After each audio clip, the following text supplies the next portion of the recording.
Hi everyone, my name is Mary Hannah Lindsay and I'm the Community Outreach Coordinator for the Ridgeland Soil and Water Conservation District in Columbia, South Carolina.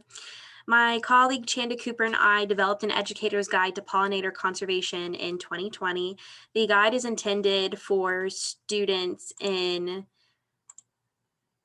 grades 1 through 6 and is structured around South Carolina state science standards. Together, we developed 4 unique activities that were piloted in schools across Richland County. These activities were fun for students and easy for educators, so we put together a formal guide to the lesson that both formal and informal educators can use in the school and home classrooms. To find a copy of the guide online, please visit richlandcountysc.gov/RSWCD, and a link to the guide is the first thing you should see at the top of the page. In addition, a physical copy of the guide will be mailed to all participants in this workshop. Okay, so to give a brief overview, let's walk through the guide together. The first activity helps students to identify the parts of a flower. For this activity, we use faux flowers with obvious features, but you can use real flowers too. Stargazer lilies and Alstroemeria flowers are great candidates for this activity and can be found in most grocery store bouquets. While explaining the flower's anatomy, the facilitator also explains the process of pollination itself, demonstrating how pollinators pick up pollen from one flower stamen and carries the pollen to another flower's pistil. So I have an example of a faux stargazer lily, and this is what we used when we were piloting our programs. And as you can see, it has a very obvious pistil and very obvious stamen, and you can also go over the other physical features of a flower as well. In the second activity, students learn about different types of pollinators and explore the adaptations that help plants and pollinators survive and reproduce. We have created flashcards with fun facts and photos of 20 different pollinators. The facilitator should print 2 copies of these flashcards. You may laminate the cards for longevity, but it's not necessary. To turn the cards into necklaces, punch 2 holes in each flashcard in the top right and the top left corners. To make it easier to count and sort the cards, make 1 copy of flashcards a different yarn color from the other, and lace the yarn through the flashcards to tie them into necklaces. The students will find and pair up with a classmate that has the same flashcard with the same pollinator, and then the pair will discuss the facts together. To conclude the activity, each pair will pick 1 fact to share about their pollinator. So I actually have examples of our flashcard necklaces. So as you can see, we have 2 flashcards here, and they have the same pollinator, and this is the blue-tailed day gecko.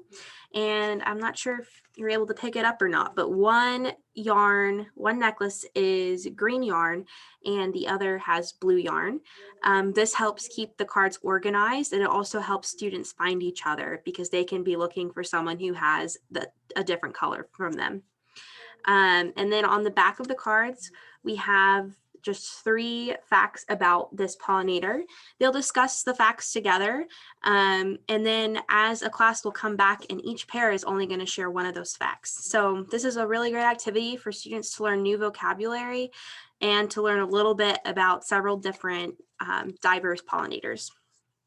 And the third activity is an egg and spoon relay.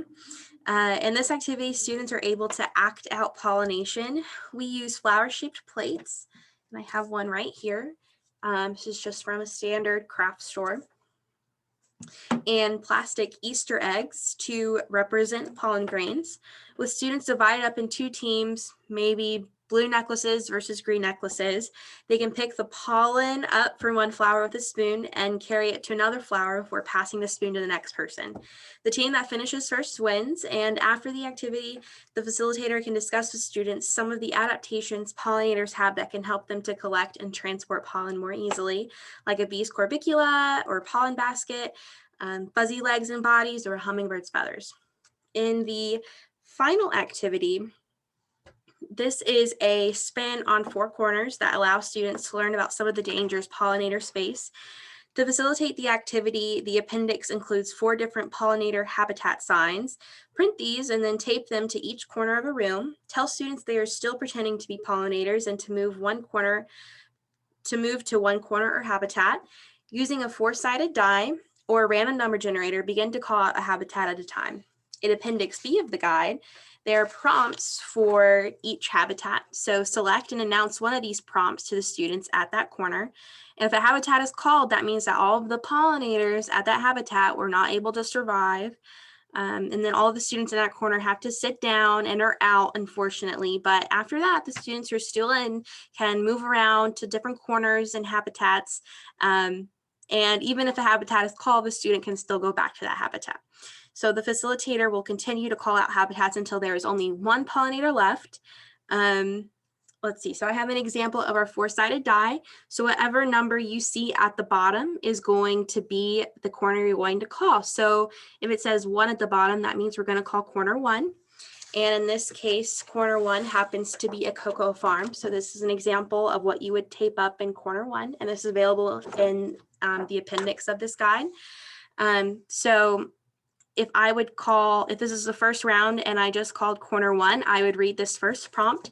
And it reads, to help with production, the cocoa farmer plants a new hybrid variety of the cocoa plant. The hybrid version produces much less nectar and very little pollen. So the pollinators now have limited food. So everyone at corner 1 has to sit down. And if I were to call corner 1 again, I would move on to prompt 2 and prompt 3 and prompt 4. But I could call a different corner. It's just however that four-sided die lands. So this activity puts a fun spin on a serious topic and still allows students to learn about the many dangers pollinators face. Students absolutely love this game and beg for more rounds. And at the end of the guide, there is a list of many ways students can personally help pollinators. It's always important to end on that positive note. And there's also an exit quiz and a glossary for the facilitators' use. Additionally, there are extension activities and prompts throughout the guide that can be modified according to the age group. This activity guide has been nationally reviewed and acclaimed by formal and informal educators, and we have found that students of all ages enjoy this guide and take away a better understanding of pollinators and how they should be protected. So I just want to thank everyone for tuning into this webinar today. Chand and I have worked really hard, and we just wanted to share this guide with as many people as possible, and to help students just learn more about pollinators and pollinator conservation. And we just want to thank everyone for being a part of it. And we're very happy to have shared this with you guys. And so thank you again for being part of this webinar. And we just appreciate you all so much. Thanks.